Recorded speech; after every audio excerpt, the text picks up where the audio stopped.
Assalamualaikum warahmatullahi wabarakatuh. Izin memperkenalkan diri, nama saya Hani Santiasa Putri, NPM 19110006. Di sini saya dari kelompok 2 orientasi profesi, materi tentang sejarah perkembangan profesi konseling di Indonesia. Materi pertama akan saya jelaskan sendiri, perkembangan bimbingan dan konseling sebelum kemerdekaan. Yang pertama, dekade 40-an. Dalam bidang pendidikan pada dekade 40-an lebih banyak ditandai dengan perjuangan merealisasikan kemerdekaan melalui pendidikan. Upaya bertahap memecahkan masalah besar antara lain melalui pemberantasan buta huruf. Yang kedua, dekade 50-an. Bidang pendidikan menghadapi tantangan yang amat besar, yaitu memecahkan masalah kebodohan dan keterbelakangan rakyat Indonesia. Yang ketiga, dekade 60-an. Sejarah lahirnya bimbingan dan konseling di Indonesia. Pada dekade ini diawali dari dimasukkannya bimbingan dan konseling atau dulunya bimbingan dan penyuluhan pada setting sekolah. Pemikiran ini diawali sejak tahun 1960. Hal ini merupakan salah satu hasil konferensi Fakultas Keguruan dan Ilmu Pendidikan atau disingkat FKIP yang kemudian menjadi IKIF di Malang tanggal 20-24 Agustus 1960. Beberapa peristiwa penting pada dekade ini. Yang pertama, ketetapan MVRS tahun 1966 tentang Dasar Pendidikan Nasional. Yang kedua, lahirnya kurikulum SMA Gaya Baru 1964. Yang ketiga, lahirnya kurikulum 1968. Yang keempat, lahirnya bimbingan dan konseling di IKIP tahun 1963. Yang keempat, dekade 70-an. Dalam dekade ini, bimbingan diupayakan aktualisasinya melalui penataan legalitas sistem dan pelaksanaannya. Pembangunan pendidikan terutama diarahkan kepada pemecah masalah utama pendidikan, yaitu pemerataan kesempatan belajar, mutu, relevansi, dan efisien. Terima kasih. Materi selanjutnya akan dijelaskan oleh Weni. Sekian, terima kasih. Wassalamualaikum warahmatullahi wabarakatuh. Assalamualaikum warahmatullahi wabarakatuh. Perkenalkan, nama saya Weni Aprilia, NPM saya 19110016. Di sini saya akan melanjutkan presentasi dari Hani. Pada dekade ini, bimbingan dilakukan secara konseptual maupun secara operasional. Melalui upaya ini, semua pihak telah merasakan apa, mengapa, bagaimana, dan di mana bimbingan dan konseling. Tahun 1971 berdiri proyek perintis Sekolah Pembangunan PPSP pada 8 IKIP, yaitu IKIP Padang, IKIP Jakarta, IKIP Bandung, IKIP Yogyakarta, IKIP Semarang, IKIP Surabaya, IKIP Malang, dan IKIP Manado. Melalui proyek ini, bimbingan dan penyuluhan perkembangan juga berhasil disusun pola dasar rencana dan pengembangan bimbingan dan penyuluhan pada PPSP. Lahirnya kurikulum 1975 pada sekolah menengah atas, di dalamnya memuat pedoman bimbingan dan penyuluhan.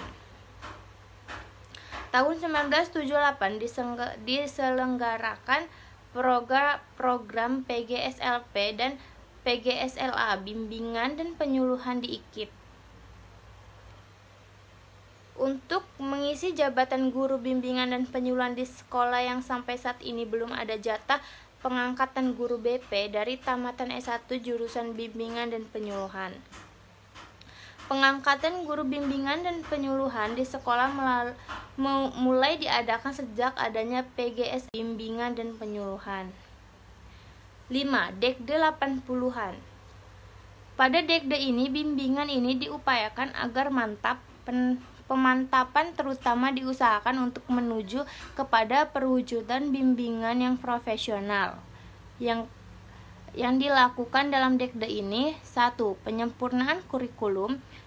2. Penyempurnaan seleksi mahasiswa baru. Ketiga, profesionalisasi tenaga pendidikan dalam berbagai tingkatan dan jenis. Yang keempat, penetapan perguruan tinggi. Yang kelima, pelaksanaan wajib belajar.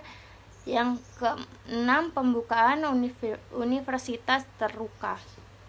Yang keenam, dekade 90-an. Sampai tahun 1993, pelaksanaan bimbingan dan penyuluhan di sekolah tidak jelas. Parahnya lagi, pengguna terutama orang tua murid berpandang kurang bersahabat dengan BP. Muncul anggapan bahwa anak yang ke BP identik dengan anak yang bermasalah kalau orang tua murid diundang ke sekolah oleh guru BP. Di benak orang tua terpikir bahwa anaknya di sekolah mesti bermasalah atau ada masalah. Yang ketujuh, lahirnya Undang-Undang Pendidikan Nasional. Beberapa kecenderungan yang dirasakan pada masa adalah kebutuhan akan profesionalisasi layanan, keterpaduan pengelolaan sistem pendidikan, konselor, legalitas formal, dan pemantapan organisasi. Sekian dari saya. Wassalamualaikum warahmatullahi wabarakatuh. Assalamualaikum warahmatullahi wabarakatuh. Izin memperkenalkan diri, nama saya Gita Septerina, NPM 19110031. Saya di sini akan melanjutkan presentasi dari Hani Santia Putri, yaitu B. Menyongsong era lepas landas. Era lepas landas mempunyai makna sebagai tahap pembangunan yang ditandai dengan kehidupan nasional atas kemampuan ekonomi. Ciri kehidupan lepas landas ditandai dengan keberadaan dan berkembang dasar kekuatan dan kemampuan sendiri. Maka manusia lepas landas adalah manusia mandiri secara utuh dengan 3 kata kunci, yaitu mental, disiplin, dan integrasi yang diharapkan terwujud dalam kemampuan menghadapi tekanan zaman baru berdasarkan ekonomi komunikasi informasi. Semula diharapkan periode konsolidasi akan dapat mencapai hasil memadai sehingga tahun 2001 profesi bimbingan dan konseling sudah dapat ditinggal lepas landas. Namun kenyataan masih ada permasalahan yang belum terkonsolidasi berkenan SDM mengenai pelaksanaan pelayanan. Namun tahun selanjutnya ada perkembangan menuju era lepas landas, yaitu 1. Pergantian nama organisasi profesi dari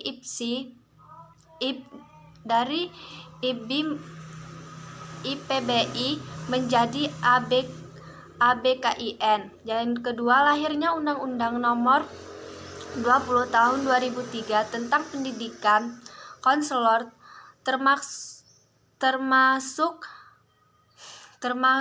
salah satu tenaga pendidikan, yaitu pasal 1. Yang ketiga, kerja sama pengurus besar ABKIN dengan Depdiknas tentang standarisasi profesi konseling. Yang keempat, yaitu kerjasama ABKIN dengan Direktorat PIP dalam merumuskan kompetensi guru pembimbing konselor SMP sekaligus memberikan pelatihan bagi mereka. Sekian presentasi yang dapat saya sampaikan. Terima kasih. Wassalamualaikum warahmatullahi wabarakatuh.